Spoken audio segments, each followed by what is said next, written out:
Live from Juba, on air and online. This is iRadio News.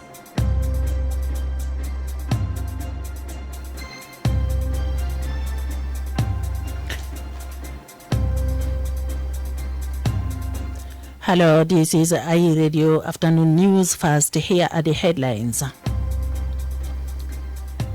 The Office of the President has invited a prominent British environmentalist risk expert to participate in discussions on the Nile waters issue in Juba next month.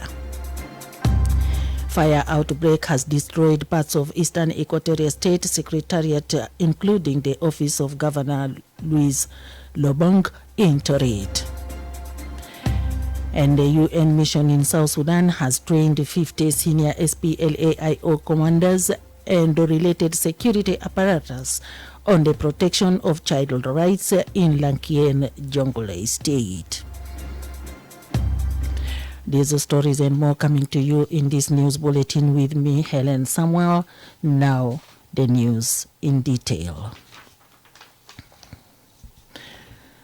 The Office of the President has invited a prominent British environmental risk expert to participate in discussions on Nile water issue in Juba next month. Professor Jim Hall, who teaches at the University of Oxford in the United Kingdom, is expected to give lectures between 10 to 14th of July 2022. According to the letter dated 2nd of June 2022, the Minister of Presidential Affairs invited Professor Jim Hall to give scientific analysis that may help the government and the public understand how best the Nile waters can be managed. The invitation came amidst an ongoing plans to widen the flow of some tributaries of the Nile in order to release flood waters downstream in Sudan and Egypt. The planned dredging on United States Nam River and Bahr al-Ghazal basins is now in doubt after it was subjected into controversies and skepticism by the general public. Environmentalists and activists have cautioned the government against the decision, citing possible long-term environmental impacts should it go ahead to clean some tributaries of the River Nile without feasibility studies. Jim Hall is a professor of climate and environmental risks and former director of the Environmental Change Institute at the University of Oxford. He is Director of Research at the School of Geography and the Environmental Senior Research Fellow at the Department of Engineering Science and Fellow of Lincoln College. Hall is also a mentor of the UK Prime Minister's Council for Science and Technology and is chair of the Science and Advisory Committee of the International Institute for Applied Systems Analysis. The press secretary in the Office of the President, Atenyi said the discussion will provide public awareness through a series of discussions with various stakeholders. Atenyi told iRadio the government wants to know the ecological impact of the Nile water on the clearance and digging of the canal. Atenyi, who seemed annoyed with some malicious persons who leaked out the document, confirmed that the government has taken the decision to give an informed verdict on the controversial Nile water and management saga. First of all, the letter wasn't meant for public at this stage. It was meant for Jimmy Hall. But since it, some malicious, person went and leaked it to the public, I want to confirm that the letter was in fact written by the Minister of Presidential Affairs, and against the background of government wanting to know exactly the impact of Nile water, particularly the clearance of the Nile and the digging of the canals, the impact, the ecological impact to South Sudan. The government of South Sudan wanted to understand from the study, those who are experts, what are resources. The government give approval or deny the approval. After independence, South Sudan started to demand a share of the annual 18.5 billion cubic meters of Nile waters allocated to Sudan under the 1959 Water Agreement.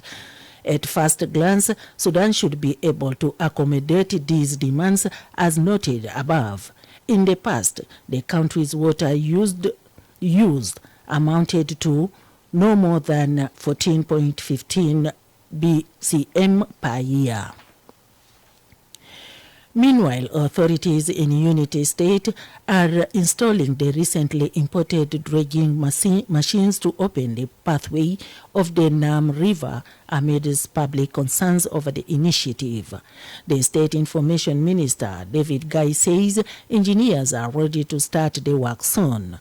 Guy says the purpose of cleaning the Nile River is to mitigate floods in the area as planned by the Ministry of Water Resources and Irrigation last year.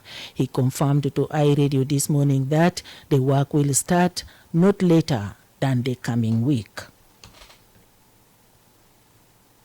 Last week we received machinery from the Republic of Egypt through the National Ministry of Water and Irrigation. That is the plan for last year. So we received that machinery for opening the Nile River. The purpose of opening this river is to mitigate the flood in Unity State, because Unity State has this much water for all 1 year and a half. So people are suffering, and the river for all those years is very shallow. So that we have planned that we should keep open the river so that the water outside should get into the rivers. As soon as probably the engineers are working to make sure that all the machineries arrive in the station, so that they will start very soon, not later than coming this week.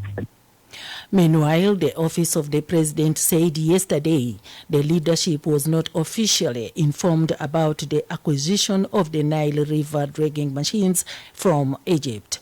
The reaction comes after some experts and members of the public criticized the importation of the equipment to open water pathways. However, Lam Tungwaru, who is the Minister of Housing, Land and Public Utilities in Upper Nile State, stated that the dredging project is a call from the communities affected by the massive flooding, which has taken 95% of the land surface. He argued in a social media post this morning that River Nile dredging is a solution for the flooding in the state.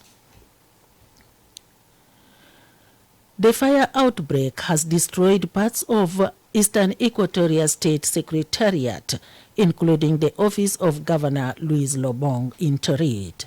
The fire reportedly broke out early this morning at the power room in the storage building. The offices of the State Executive Director and Deputy Secretary General were destroyed.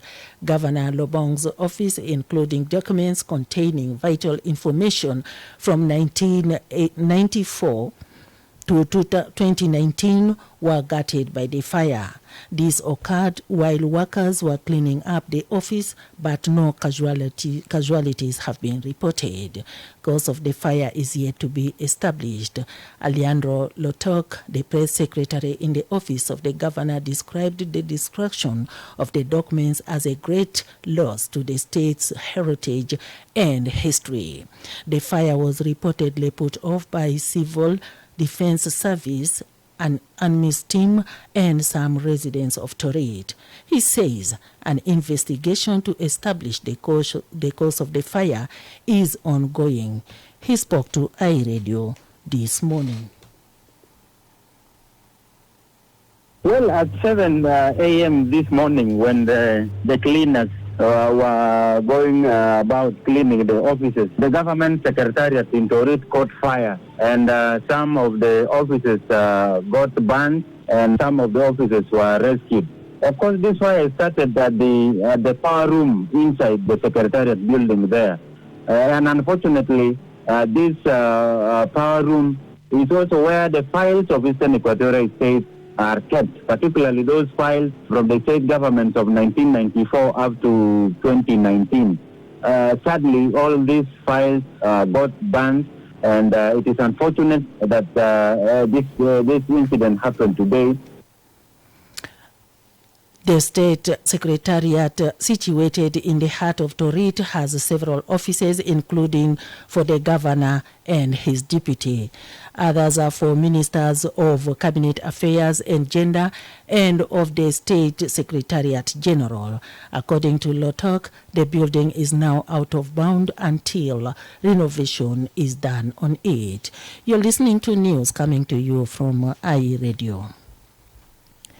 At least 13 people suspected to have drunk water from a poisoned river are reported to have died in Boma of Pibor administrative area. The deputy chief of Greater Pibor, John Joseph Abuluk, reported the death of 5 civilians and 8 SSPDF soldiers. Abuluk says a gold mine in neighboring Ethiopia is thought to have spilled toxic materials into the Akobo River. The river is getting its water from the Ethiopian highlands and flows into South Sudan to join Pibor River, which then empties into the White Nile. The victims, Abulok says, presented symptoms of watery diarrhea and stomach pain. He spoke to iRadio last evening. 40 مجوار ده اللي هو ضد المنطقة. نحن هنا يمكن في المنطقة بناخد يمكن أقل من 5 مجوار. باقي من 40 ده يعني بقت موجودة داخل محطة ما مستهلكة. بنطلب يعني احنا بنطلب هنا في المناطق في الرنده بالذات احنا عندنا كهرباء فايض. وممكن الناس المستثمرين يجوا الرنده يشتغلوا داخل الرنده إذا كان في مصانع في شركات ممكن نتمنى إنه الناس لأن عندنا كهرباء فايض. What happened actually, there are Ethiopian gold mine companies. The incident happened in that there are Ethiopian companies being on gold in the river, in that is the river of Akobo. So that caused pollution there. That's why it affected the community who are living along the river. So he told me that 15 people died. 75 lives from the community and 8 from the SSPDF.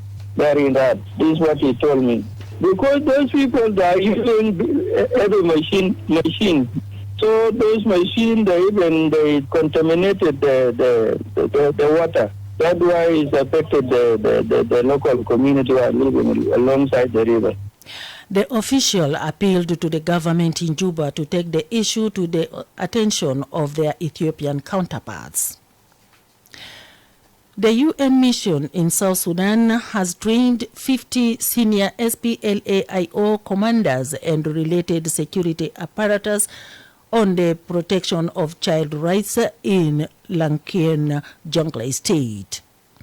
In a press statement on Tuesday, the Peacekeepers Mission says the opposition commanders pledged to support efforts to protect children and put a stop to violations of their rights. Several reports by humanitarian and advocacy organizations have suggested that children have been recruited by the former warring parties during the years of civil wars in the country. Last year, UNICEF noted that child recruitment in armed conflict is life-threatening and extremely damaging to children and their development. Meanwhile, the workshop, according to UNMISS, aims to highlight the importance of adhering to the promise of eliminating the violations of children's rights as a key stipulation in the 2018 revitalized peace agreement. The stakeholders were trained on such violations against children as recruitment and use of children, killing and maiming, sexual violence, attacks on schools and hospitals, abductions, and the denial of humanitarian access to children in need. And lastly, before the international news, authorities in Renk County in Upper Nile State are appealing to investors to set up factories and farms that can buy their excess electricity. The head of Rank County General Electricity Distribution Company, Dao Shom Fadilt, says the area only utilizes 5% of the 40 megawatts of hydropower imported from the Sudan's Sennar Dam. He states that they paid an annual consumption fee of $7,000 to Sudan government last year. However, Shom says the quantity is more than enough for local consumption, leaving a huge excess quantity without being put to use. Dao Shom Fadit spoke to IE radio reporter today in Rank. 40 ميجاوات ده اللي هو بيدي المنطقه، نحن هنا يمكن في المنطقه بناخد يمكن اقل من 5 ميجاوات، باقي بال 40 ده مستعان بقت موجوده داخل محطه ما مستهلكه.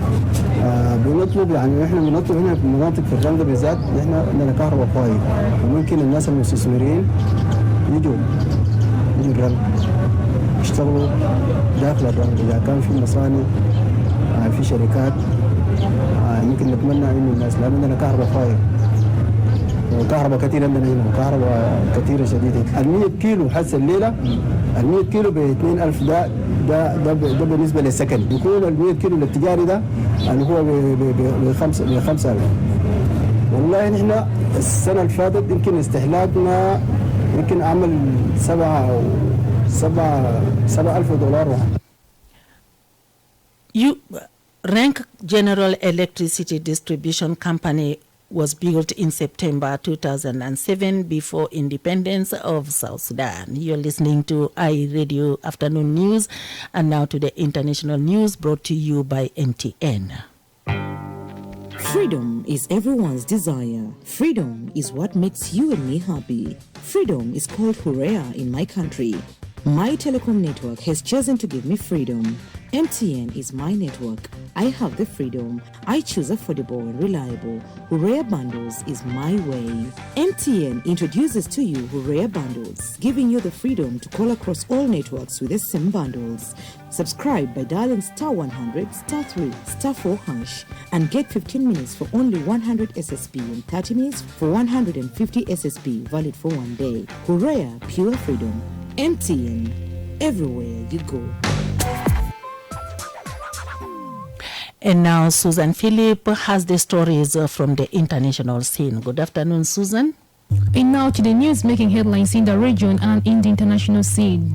TikTok users in Kenya are being shown videos that are abusive, incite violence, or are outrage fake news ahead of the country's August general elections, according to new research. The findings released on Wednesday found that TikTok had failed to flag and moderate content on the election. The study was conducted by Odanga Madong, a researcher at the Mobilizer Foundation. It identified over 130 videos linked to 33 accounts that contain hate speech, manipulated images, and sound in political disinformation. They include a fake television news bulletin and a fake documentary. Elsewhere, the World Bank has slashed its annual forecast for global economic growth, warning that some countries are facing a major recession because of Russia's war in Ukraine and coronavirus. The bank said Eastern Africa and some parts of Europe were particularly affected. It said that there was a real risk that stagflation, a combination of high inflation and low growth, could return for the first time since the 1970s, spurred by increases in food and fuel prices. Speaking to the BBC, the bank's head David Malpass said it was difficult to see the other side of the crisis. And finally, the amount of greenhouse gas leaking from Australian coal mines has been hugely underreported, a report says. And unless quick action is taken, it could prevent the country from reaching its emission reduction targets. The new report analyzed methane being released from coal mines, finding the amount is twice the official estimates. Australia's new government has pledged to cut emissions faster than its predecessor, but it has not ruled out supporting new coal mines. These are end of stories making headlines in the region and in the international scene. Thank you, Susan Philip, for the roundup of stories from the international arena, which was brought to you by MTN. And from the sports desk, here is Moyo Jacob.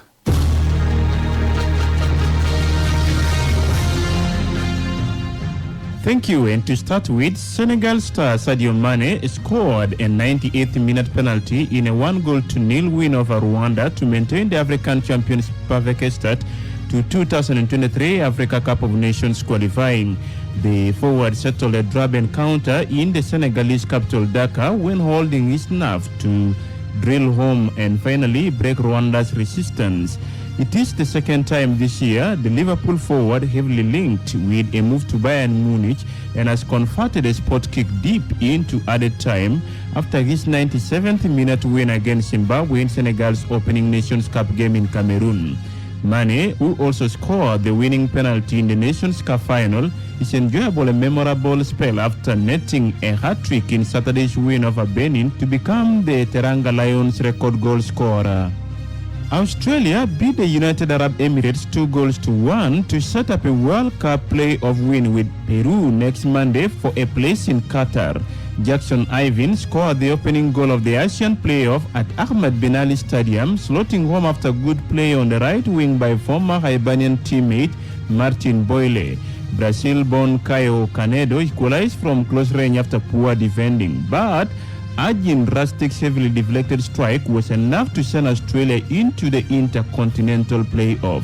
The game was played in 33C heat, although the stadium in Al Rayyan has air conditioning. And finally, European champions Italy beat Hungary 2-1 to move top of Nations League Group 3A3, the group England are in.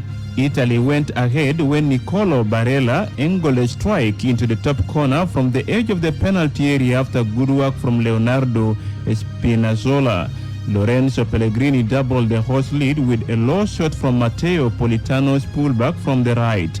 Hungary, who beat England 1-0 on Saturday, pulled one back through Gianluca Mancini's own goal. End of iRadio Sports News, and back to you, my colleague in the studio.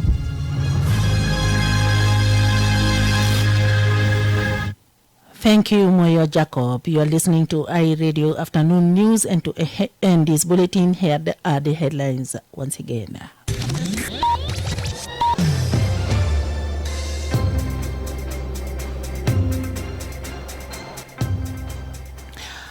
The Office of the President has invited a prominent British environmentalist risk expert to participate in discussions on the Nile waters issue in Juba next month.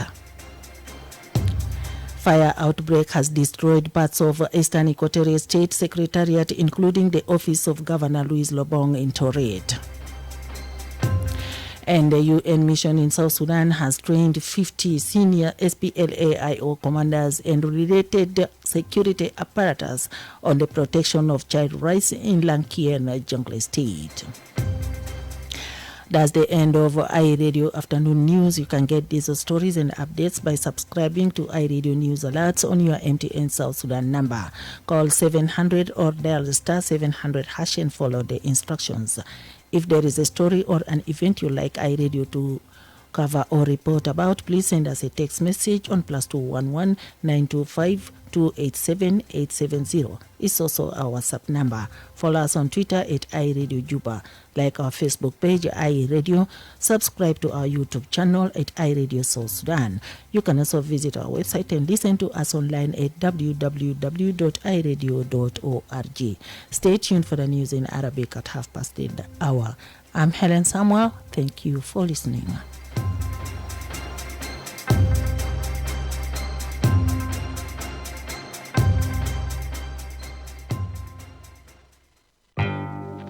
Freedom is everyone's desire. Freedom is what makes you and me happy. Freedom is called Hooray in my country.